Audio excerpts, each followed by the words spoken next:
Bueno, lo que vamos a hacer es, digamos, repasar algunos conceptos puntuales de McLaren para, digamos, quedarnos tranquilos a la hora de evaluar esos conceptos, ¿sí?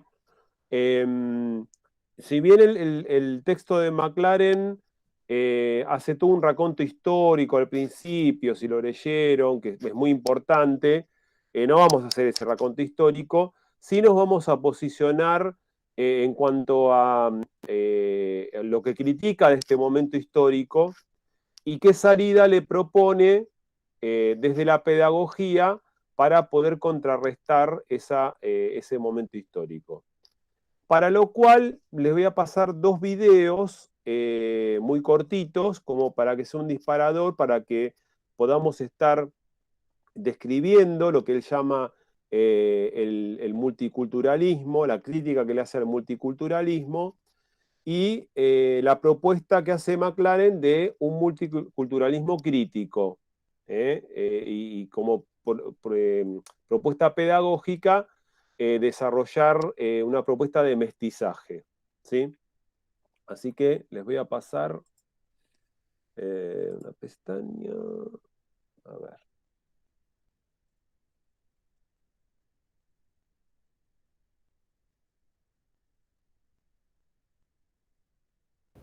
Y en gran parte de los países europeos se vive una crisis de multiculturalismo. Una de las consecuencias ¿Se escucha? Sí.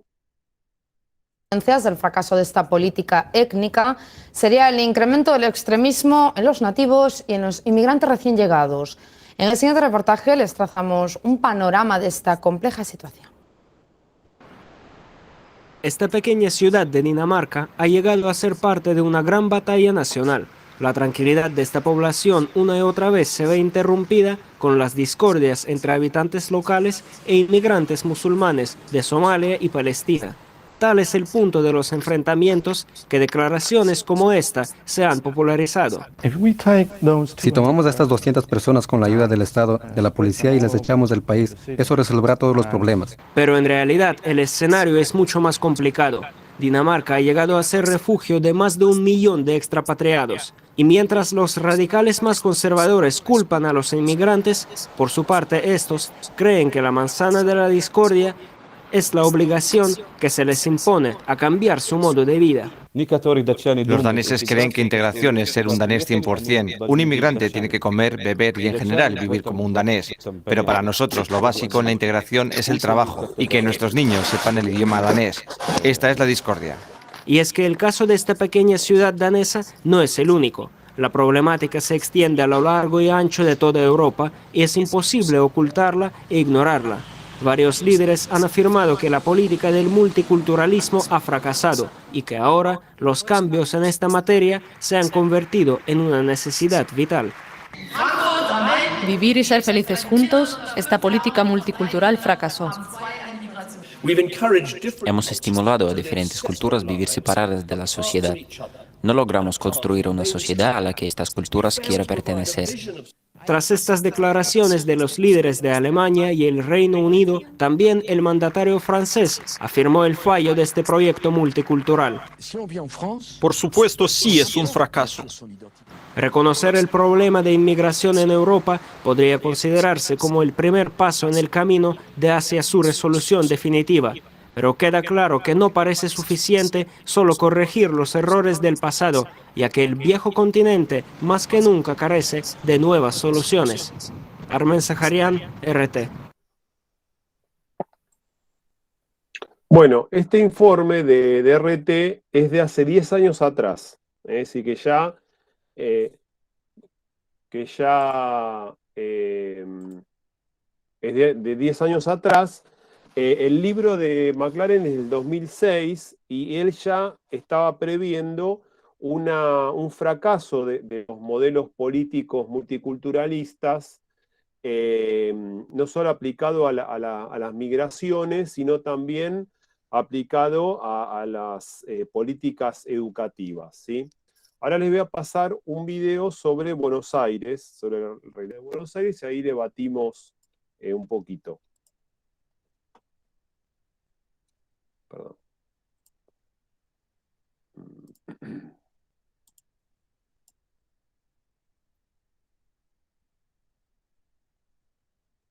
Pérez llegó de Paraguay a Buenos Aires a los 16 años. Ahora tiene 29 y trabaja en un taller de costura, pero también toca y produce música. Todavía recuerda un comentario xenófobo que le hicieron cuando era adolescente. Cuando cruzaba por frente de algunas casas en especiales, me gritaban ponerle que vuelva a mi país, que qué hacía acá. Sin embargo, Cristian se ha sentido bien acogido por la mayoría de los argentinos, empezando por sus docentes en la escuela. Me entendieron que yo venía de otra cultura y que me costaba adaptarme y entender algunas cosas. Y aparte los vecinos, y yo como te comentaba hace rato que me dedico a la música, entonces en lugares que iba me aceptaban bien. Los paraguayos constituyen la mayor comunidad de extranjeros en Argentina, el país con más inmigrantes de toda América Latina. Entre finales del siglo XIX y principios del XX llegaron aquí italianos, españoles y muchos judíos provenientes de Polonia y Rusia. En la actualidad arriban otros sudamericanos como bolivianos y venezolanos, pero también se instalan chinos. Con el paso del tiempo se ha creado el mito de la convivencia de un crisol de razas, pero es un concepto que no convence a todos los expertos.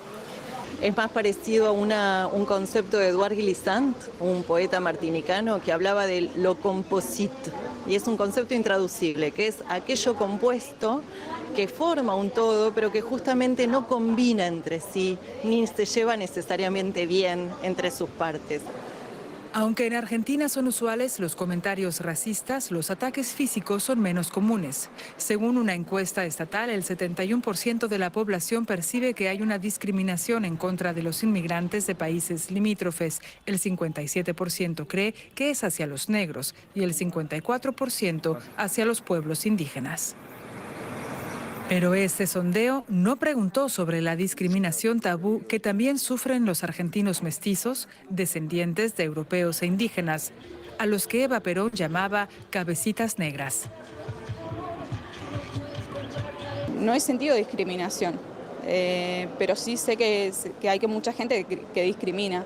En los trabajos, o sea, por ser morocho puede ser que te pidan que que hagas cosas que no tengas que hacer, por ejemplo limpiar cosas que están muy sucias. Muchas veces no me dejan entrar a un lado, muchas veces psicológico, muchas veces me tomaban de joda, pero una joda medio pesada. En una Argentina que en gran parte también depende de la inmigración laboral, quedan muchos retos por enfrentar. En las últimas semanas ha habido nuevos casos de discriminación, comentarios xenófobos contra inmigrantes chinos por el coronavirus y gestos antisemitas de un futbolista profesional.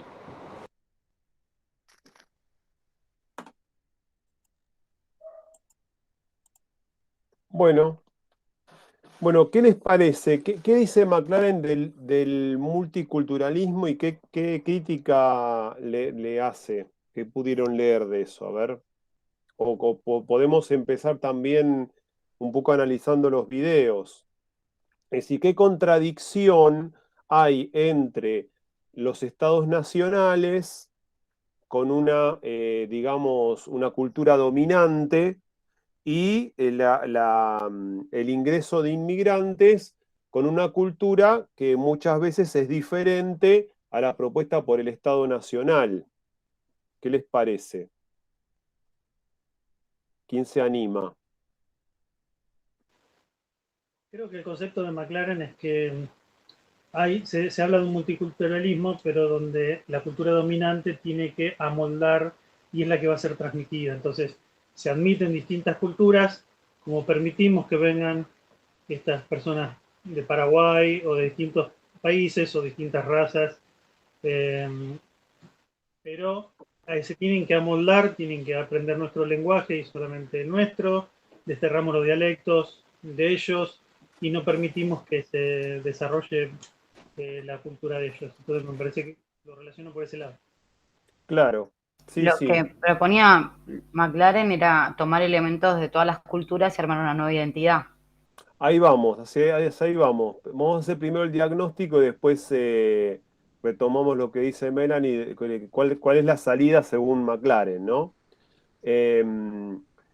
Bueno, una de las muestras cabales de la imposición de una cultura dominante por medio del Estado es en los planes de estudio. Es decir, los planes de estudio y históricamente la ley 1420, la famosa ley 1420 de 1884, que seguramente ustedes lo estudiaron en alguna de las materias, fue una ley en donde se trató de homogeneizar a toda la población argentina, porque en ese tiempo casi la mitad eran inmigrantes. Entonces las élites porteñas, a partir de esta ley, generaron, bueno, que una obligatoriedad del nivel primario con planes de estudios que generaban una argentinización de todas estas minorías de inmigrantes para poder asimilarlos a la vida cultural argentina, ¿no? No sé Y si tiene bueno, mucho que ver, pero me sí. acordaba del guardapolvo blanco. Claro, que unificaba, ¿no? El guardapolvo blanco unificaba, y todos los planes de estudios con un objetivo de homogeneizar, digamos, culturalmente a todos los niños y niñas que eran hijos de inmigrantes. Bueno, esta idea de homogeneización a partir de un contexto multicultural, ¿sí? Si bien desde el discurso se dice, bueno, admitamos lo multicultural y la convivencia de culturas, McLaren dice, la realidad es que se impone un modelo cultural dominante frente a esa multiculturalidad. Él hace un análisis mucho más profundo desde lo económico, lo político, que, bueno, no vamos a ahondar eso por tiempo.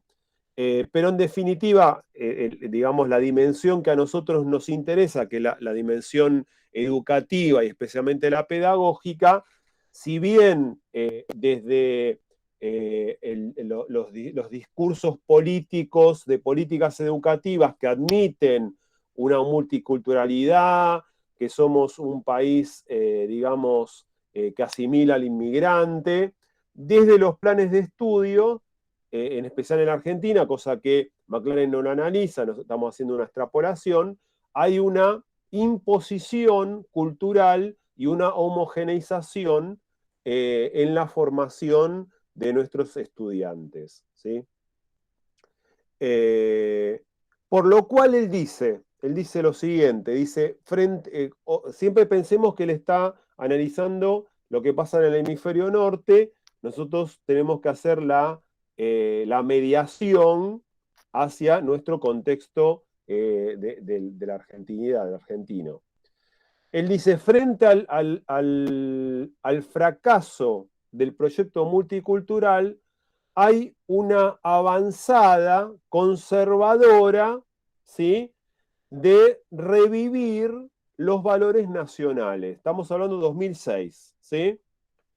Y esto ya lo estamos viendo en Europa, el avance de partidos políticos, por ejemplo, Vox en España, UKIP en el Reino Unido, lo que fue el gobierno de Trump en Estados Unidos, toda una avanzada conservadora en oposición a esta propuesta multicultural. Entonces hay un revivir de la cultura nacional por encima de la diversidad de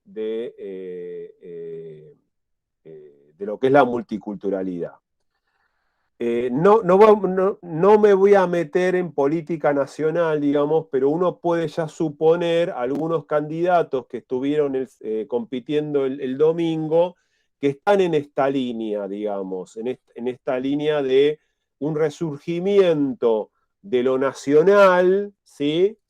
En lo cultural, para imponer una cultura dominante frente a la diversidad cultural o frente en especial a los inmigrantes, en nuestro caso, los inmigrantes de países en especial limítrofes, ¿sí? Pero bueno, McLaren utiliza una categoría para describir esto muy interesante, que es la blanquitud. Y para mí es muy interesante porque trabaja el tema del prestigio, que es muy interesante, el tema del prestigio. ¿Qué ejemplo podemos dar para entender el concepto de blanquitud? Obviamente él está hablando dentro del contexto estadounidense y él dice, hay una minoría étnica blanca y protestante, ¿sí? Y anglosajona, que le impone o tiene un prestigio que no lo tiene el resto de las minorías. Por ejemplo, ¿cómo se ve esto? Bueno, vamos a suponer un barrio, de algún barrio de estadounidense, donde hay blancos anglosajones, hay minorías afroamericanas, hay minorías latinas, y todos viven en el mismo barrio, pero cuando van a pedir un préstamo a un banco, el banco le da mucho más rápidamente un préstamo a los blancos anglosajones que a las otras minorías. A las otras minorías se le piden muchos más requisitos que a los blancos anglosajones, ¿sí?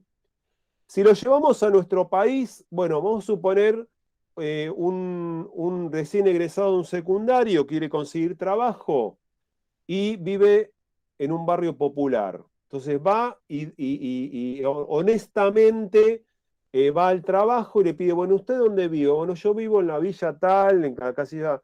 Y seguramente ese muchacho que está diciendo dónde vive, no se le va a dar el trabajo, ¿no? Por vivir en un barrio popular. Y se le va a dar a otro muchacho, a otra muchacha que vive en un barrio de clase media. Es decir, esta, digamos, es nuestra blanquitud o nuestros lugares de prestigio que van seleccionando o van segregando algunos sectores por encima de otros, ¿sí? En el ámbito educativo también está este tema del prestigio. Hay colegios, ¿no?, que tienen ciertos prestigios y para entrar se necesitan ciertos requisitos, ya sea familiares, ya sea económicos, y hay otros, otros colegios que van a aquellos chicos y chicas que tienen o menores recursos o pertenecen a minorías que no son tan bien calificadas como en otras minorías, ¿sí?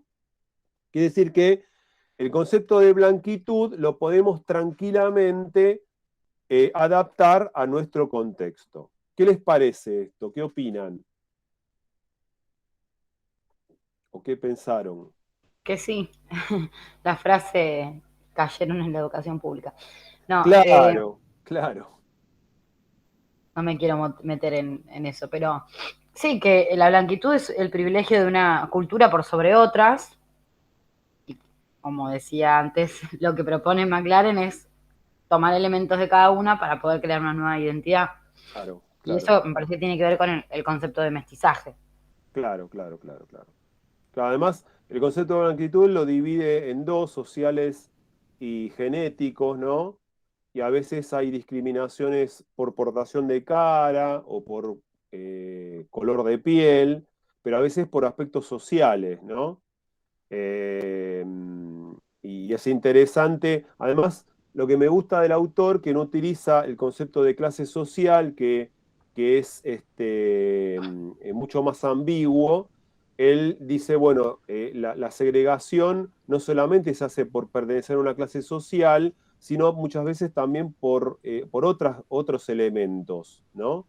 Entonces, quizás una familia, por ejemplo, de la etnia boliviana que tiene un buen pasar, tiene su empresa, y quizás no se los deja ingresar a sus chicos a un colegio por razones étnicas, ¿no? O se le pide más papeles que a otras familias, ¿no? Y esto pasa. Bueno, como decía Melanie, dice, bueno, McLaren dice, tenemos que desarrollar una propuesta pedagógica desde un multiculturalismo crítico. Bueno, ¿qué quiere decir esto? Bueno, y él rescata el concepto de mestizaje o de hibridez. Entonces, dice, tenemos que construir como sociedad, no avalar culturas que nos dividen, sino generar una nueva identidad que estemos representados todos. Pero no desde una imposición, desde un Estado nacional, sino que los individuos tengan una participación activa. Y trabaja el concepto de sentido. Es decir, que, por ejemplo, yo puedo ser docente de un aula en donde tengo participación de niños de distintos trasfondos culturales, y cada niño tiene su sentido de ver la vida, su sentido de organización familiar, su sentido de creencias, provenientes de su familia, de su tradición, de su biología. Entonces McLaren dice, la propuesta pedagógica que debemos generar de esta propuesta de mestizaje o de hibridez es ubicarnos en las fronteras de estas culturas en donde compartimos sentido, ¿sí? Cuando hablamos de sentido, digamos, estamos de acuerdo a qué estamos refiriendo, ¿no? ¿Qué les parece? ¿Qué es digamos, compartir sentido? Lo que conviven, o sea, lo que conviven en esas culturas. Sí. Lo que se retroalimentan. Claro, por ejemplo, el uso de las palabras, en el uso y costumbres, en las valoraciones, ¿no? Qué sé yo, utilizo en vez de trabajo, laburo, ¿no? Y quizás tengo niños venezolanos que no utilizan laburo, utilizan trabajo, o ellos utilizan la palabra, no me sale ahora, empleo, por ejemplo, un empleo, que nosotros no usamos empleo, usamos laburo, trabajo, ¿no? Es decir, empezar a ponernos de acuerdo en el sentido de las palabras, eso es muy importante. Capaz de el docente tiene niños de otras etnias o de otros países, y tiene que hacer este trabajo de ponerse de acuerdo en el uso de las palabras, ¿no? En el sentido Eso sería parte palabras. de generar una identidad colaborativa. Claro, exactamente. Porque el objetivo donde todas final, puedan participar. exactamente, el objetivo final de McLaren es generar una identidad que nos englobe a todos, ¿no? Y que a la vez sea opositora al consumo individual. Exacto. Exacto. Generando relaciones sociales solidarias. Por ejemplo, en algunas escuelas públicas, por ejemplo, que conozco, en Flores, por ejemplo, está la República del Uruguay. No sé si tiene que ver, pero por ejemplo, el día que se conmemora la independencia de Uruguay se hace un festejo. Y me parece que tiene que ver con esto, ¿no? Sí, sí. Averiguar, digamos, bueno, niños de qué lugares hay, y festejar las fiestas patronales, las fiestas patrias. No sé si hay chicos de Uruguay, se llama así, pero digo, no, eso sí. Se llama República del Uruguay. Puede ser el patrono ese. Se llama Claro. el patrono, y por ejemplo, mi esposa trabajaba, se llama República del Ecuador, de la escuela. Y en la fiesta patria del Ecuador se festejaba, venía el embajador de Ecuador, pero porque la escuela se llama lo que se llama el patrono, digamos, que es el nombre de la escuela. Pero quizás como práctica, digamos, pedagógica, bueno, si tenés niños y niñas que los papás son de otros países, bueno, festejar esas fechas y las comidas típicas, y las costumbres, ¿no? Y compartir con los otros niños las diferencias que hay, y muchas veces buscar los puntos en común, ¿no? En cuanto a comidas, vestimentas, culturas, usos lingüísticos. Pero McLaren da una vuelta más, como decía Melanie, buscar un sentido de pertenencia colectivo para oponerse a la imposición cultural que proviene o de un sector social dominante o muchas veces del Estado, ¿no? De un Estado nacional que representa esa cultura dominante. Tengo que decirles que no es fácil esto. No es fácil porque... Eso le quería comentar, profe. Claro, en la actualidad y en la realidad hoy, ¿hay escuelas que hacen ese tipo de inclusión a otro tipo de culturas? Porque al menos, yo le comento, mi familia casi son todos docentes, y que el paraguayo de acá, que el boliviano de acá, yo no voy a generalizar. Yo lo que les puedo comentar ahora justamente de esto, de la discriminación y hacer una nueva identidad, yo lo veo, no sé, difícil, no lo veo imposible. Por eso ustedes que son docentes, capaz que en las prácticas lo ven y se pueden llegar a practicar. Siempre nosotros decimos, ¿no? Cuando nos forman, sí, vos vas a dar una clase, ¿en qué colegio estás? O sea, tenés que tener un contexto donde vos tenés que adecuarte. Y yo no sé si todos, a nosotros nos están formando así, ¿no? Claro. Yo no sé si los docentes en práctica hoy hacen eso, o sea, lo llevan a la práctica ahora hablando del autor. Está muy bueno en la teoría y la explicación, pero yo pienso que, no sé, tendríamos que cambiar un poquito la sociedad. Vamos a hablar de lo educativo, porque la discriminación fue siempre.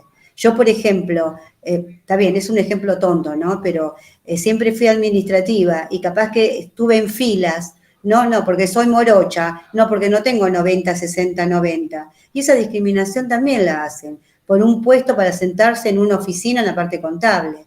Entonces, no solamente en el ámbito educativo. No puedo hablar del ámbito educativo porque no estoy, lamentablemente, en las prácticas de una escuela, donde conocer docentes que sí realmente llevarían esta nueva identidad y no estar impuesta por lo dominante, ¿no?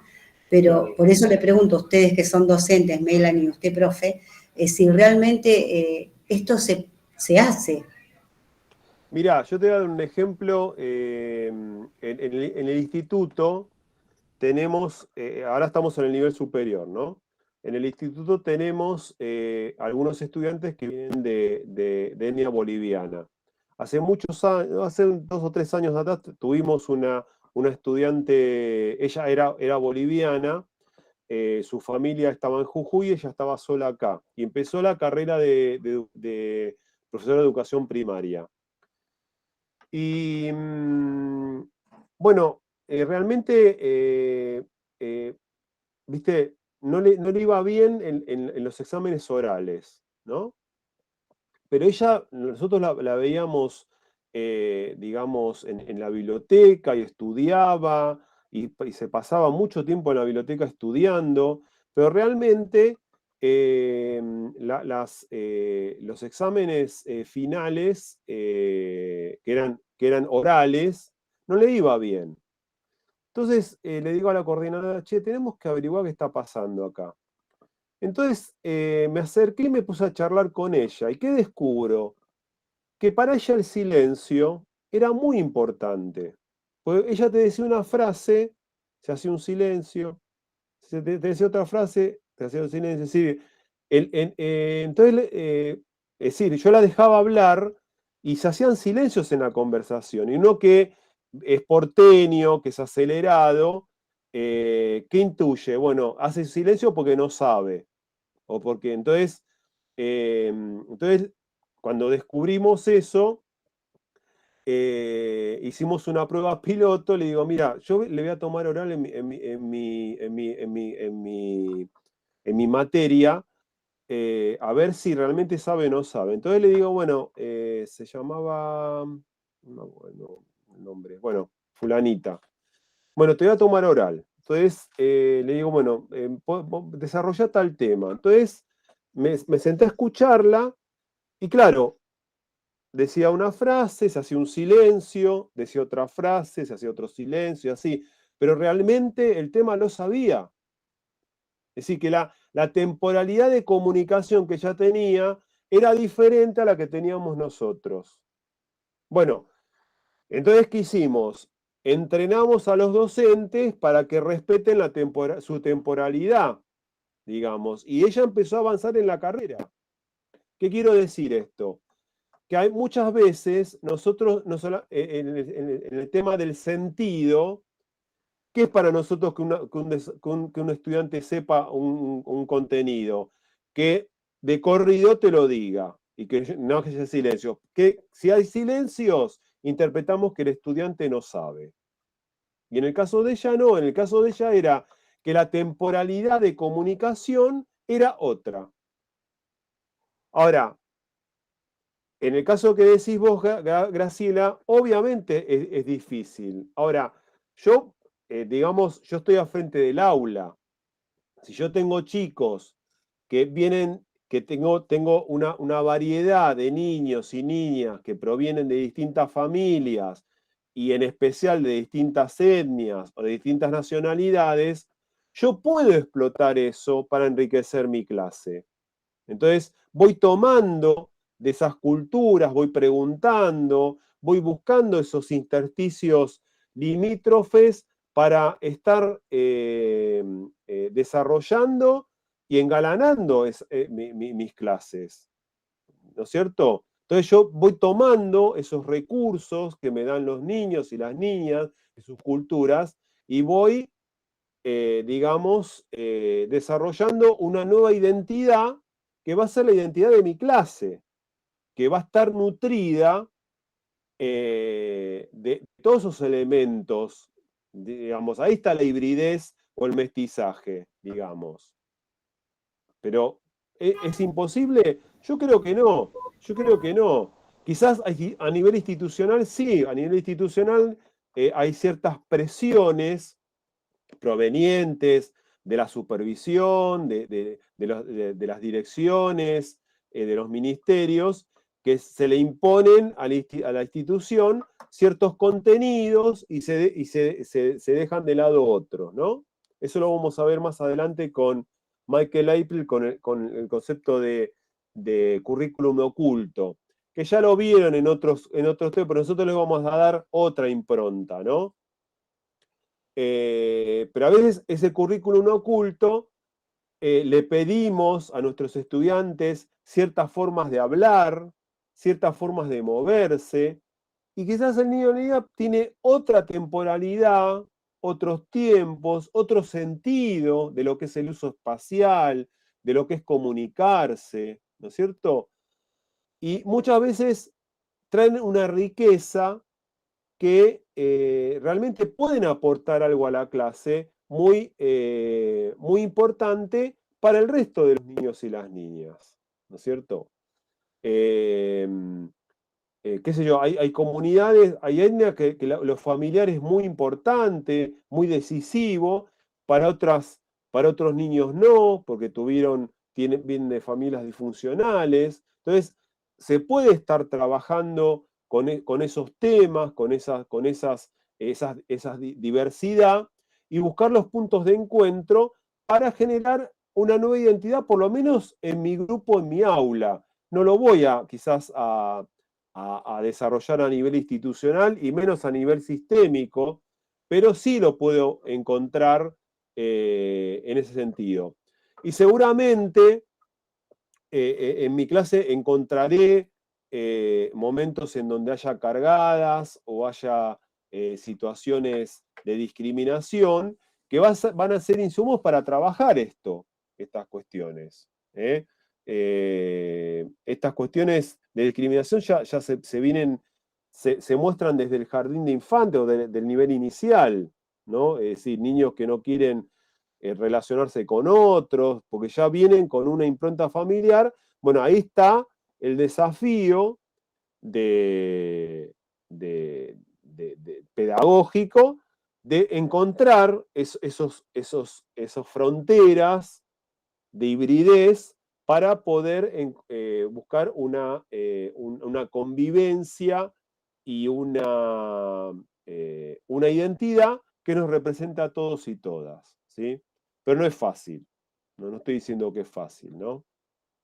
Mira, una vez Sí, viste cuando los chicos no te dan bolilla, les dije, o les decís una cosa y lo repetís 20 veces, en chiste dije, ¿pero qué hablo en chino? Y tengo un chino. claro, Y me sentí tan mal, el pibe no claro, me dijo nada, no puso ninguna cara, pero viste que es una frase que se usa o que decían nuestras maestras, entonces a claro. veces uno repite. Y después dije, no, lo voy a agarrar y le voy a pedir disculpas. Aunque no se sintió, o sea, no vi que tuvo cara de que sentirse mal. Agarré y le dije, mira, Marco, perdón. Dije, hablo en chino, te pido disculpas, no quise ofenderte. No, no me ofendiste, o sea, pero es como que también uno tiene como cosas que ya trae con uno mismo, que no lo dije con maldad, o sea, es como si hubiese dicho que hablo en italiano, no tengo, tampoco entiendo el Claro, italiano, claro, ¿entendés? claro, Pero la frase es que hablo en chino, bueno, tengo un claro. chino. Entonces, Claro, claro, claro. Por eso, nosotros desde sentido común tenemos frases, estoy laburando como negro, ¿viste? Vos decís, claro. ¿viste esas frases discriminatorias? Ni que hablar las frases discriminatorias de género, ¿no? Que abundan y que a veces se usan en las aulas. Que el eh, gordo, que el flaco, que el temido, claro, que el claro, pobre, que mirá qué mochila tiene, que eso lamentablemente sigue existiendo, claro. pero yo siempre recalco, profe, y no porque es usted ni nada, pero realmente yo estoy tan conforme con la formación que nos están dando, abriendo estos ojos. Está bien que yo voy a ser una profe vieja y de esta juventud que tengo acá frente mío, pero de estar formando y haciendo hincapié y con el pie ahí en el cañón de estas cuestiones. Yo no quiero desmerecer cuando usted fue maestro o las maestras de antes, pero o debe ser que yo lo estoy mirando todo con una madurez y todo al pie del cañón y con la formación que me están dando y agradecida, porque hay otros docentes que quizás no llegan a esto, y no quiero criticar, por supuesto, pero está muy buena la formación que estamos teniendo y estas miradas, porque pasan, como te pasó a vos, Melanie, esas frases dichas, y que quizás hay que ponerle hoy mucho ojo en esas cosas, porque viste que está todo tan sensible, el derecho al niño y demás, digo que qué tarea. Claro, no, además uno mismo, como dice McLaren, se tiene que deconstruir y un poco analizar las frases que usamos, ¿no? Es decir, y muchas veces en el aula, inconscientemente, si hay que mover un banco, llamamos a un varón. Si hay que decorar el aula, llamamos a las nenas. Entonces, lo hacemos continuamente esas cosas. Es decir, esa división del trabajo por género, que les vamos asignando tareas según si es un varoncito, si es una nena, y vamos imponiendo, no con maldad, pero a veces desde el sentido común o de nuestra formación, tareas que son propias de lo masculino y tareas que son propias de lo femenino. Ahí también está la blanquitud, ¿no? Es decir, y un poco a veces caemos en eso. O frases, bueno, ay, una señorita no se tiene que portar así, ¿no? O si vemos a la nena que se junta con los varones a jugar al fútbol, ya la vemos, qué le está pasando, ¿no? Le gusta jugar al fútbol y dejarla que juegue al fútbol, ¿no? Es decir, tenemos que reeducar, digamos, reeducarnos a nosotros, desconstruirnos nosotros, para poder deconstruir también al otro, ¿no? pero yo me quedé pensando en lo que dijo Graciela antes, Sí. no sé, de qué maestros decían, este que es boliviano, que esto, que el otro. Si también ya como profesional de la docencia tenés como una mirada así, es como muy difícil que, ¿no? Claro, pero viste que los nenes bolivianos tienen otra temporalidad, Sí, y hablan lento, son silenciosos, entonces vos decís, no está aprendiendo, o le cuesta aprender, ¿no? No, tiene otra temporalidad, manejan otra temporalidad. Eh, eh, Hay una anécdota de una cantautora, que ahora no me acuerdo el nombre, que le habían diagnosticado de dislexia de cómo hablaba, pero ella era correntina. Entonces la familia tuvo que viajar a Buenos Aires, y parte de su escolaridad la hizo acá, y claro, hablaba como correntina, mezclando palabras del guaraní, y la mandaron al gabinete psicopedagógico creyendo que tenía dislexia. No, era correntina, digamos. Entonces podemos llegar a caer en esas cuestiones esto no quiere decir que pueda llegar a tener un problema, ¿no?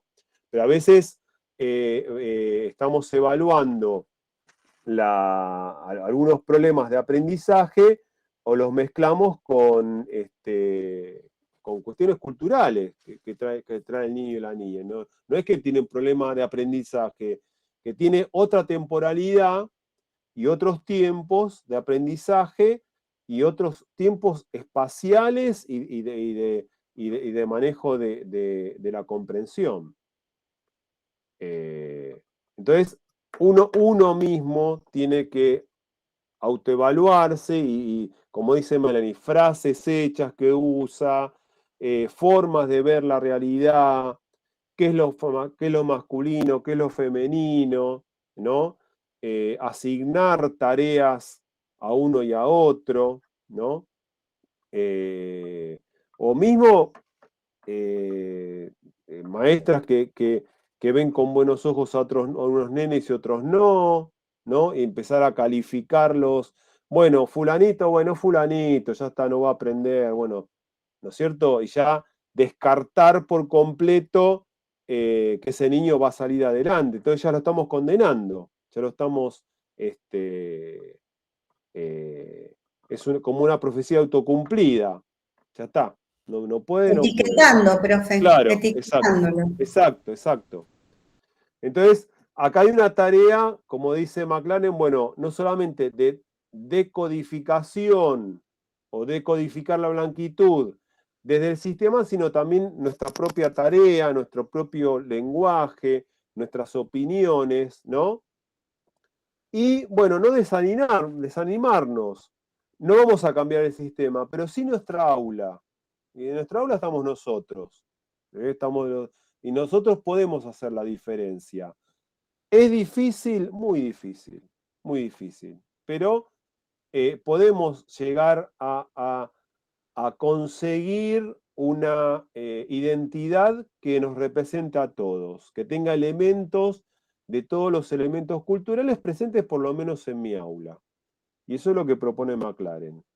Bueno, estos conceptos van a ir a la evaluación final del cuatrimestre, ¿sí?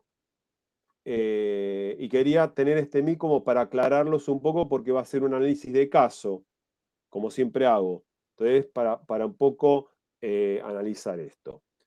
¿Qué se viene ahora? Que ya empezamos a leer. Giroux, Henry Giroux. Bueno, Henry Giroux trabaja, trae al presente una categoría gramsciana que es el de intelectual orgánico, ¿sí? Y él lo aplica a la tarea docente. Entonces, construye la categoría de profesores y profesoras transformadoras o transformativas y transformativos, que eso es lo que vamos a estar trabajando hacia el futuro, ¿sí? En el capítulo que les hago leer, un poco él presenta el deterioro en la opinión pública de lo que es la tarea docente, de cómo hay un avance tecnocrático, es decir, de encorsetar la tarea docente hacia una pedagogía instrumental, y cuál es la propuesta que él desarrolla, que es de generar una tarea transformativa a través de la tarea docente. Pero lo vamos a dejar más, vamos a desarrollar y podemos tener otro encuentro para poder desarrollar esto con mayor minuciosidad. Bueno, ¿alguna pregunta, duda, comentario final?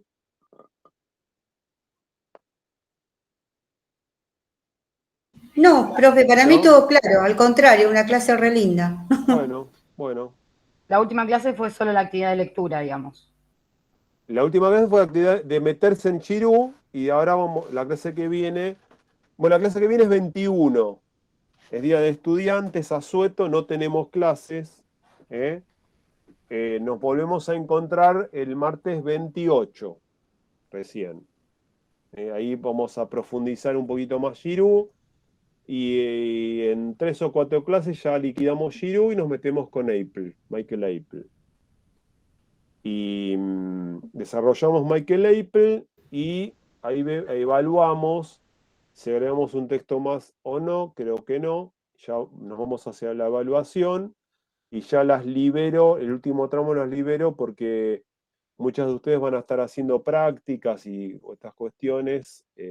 Profe, yo justo le iba a decir, el 28 quizás no pueda estar en el Meet porque tenemos que ir a convenio con las residencias. El 28 no tenemos Meet, es una clase como las que subo yo. Ah, buenísimo. Sí.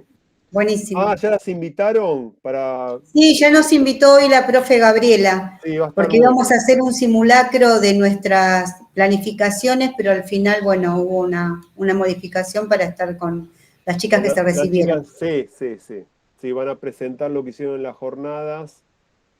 Sí, va a estar buenísimo. Sí, está bien. Bueno.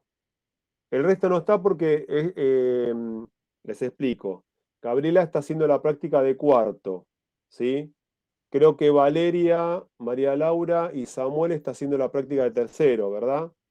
Por eso, está bien. El año que viene van a hacer eso. Graciela está haciendo la práctica de cuarto, por eso. Bueno, Valeria, María Laura y Samuel están haciendo la ayudantía todavía, ¿no? Están en ayudantía. ¿Ya terminaron? Sí, ya perfecto. la semana anterior. Perfecto. Bueno, ahora entonces les van a estar organizándose y ya salen a jugar a la cancha, ¿eh? Van a ir a presencial, salen a la cancha ya. Está bien. Y Gabriela también, Graciela también va a salir a la cancha, pero sola. Ustedes, sí, ustedes en pareja pedagógica. Melanie Yo el año que viene. Melanie ya lo hizo. Vos vas a hacer 5º año el año que viene. Sí. Claro. ¿Cuánto hiciste el año pasado? Validar 4º año. Te falta validar 4º año, la presencialidad de 4º y el 5º año. Sí, porque Melanie lo hizo en pandemia, el 4º año. Entonces tiene que hacer una pequeña complementación presencial. Así que... Me río porque me acuerdo cuando me llamaste el viernes y yo quería dejar todo. No. 1 hora, pobre, me estuvo convenciendo. Ay, Dios. No hay que tomar decisiones los viernes, chicos. No, los viernes... Melanie, se tiene que bancar unas cuantas el profe. Sí. El cuatrimestre pasado, pobre, que lo agarré, que ya lloraba, que me agarraba un ataque con lo que teníamos que hacer la residencia del primer cuatrimestre, pobre profe, la verdad, qué ejemplo, para aguantarnos. No se toman decisiones ni los viernes ni a fin de año. No son momentos propicios. Sí. Buen consejo. Sí. Bueno, que tengan un buen fin de martes y cuando termine de cargar el Meet se los comparto. Bueno, profe, gracias. Chau, chicas. Chau. Chau.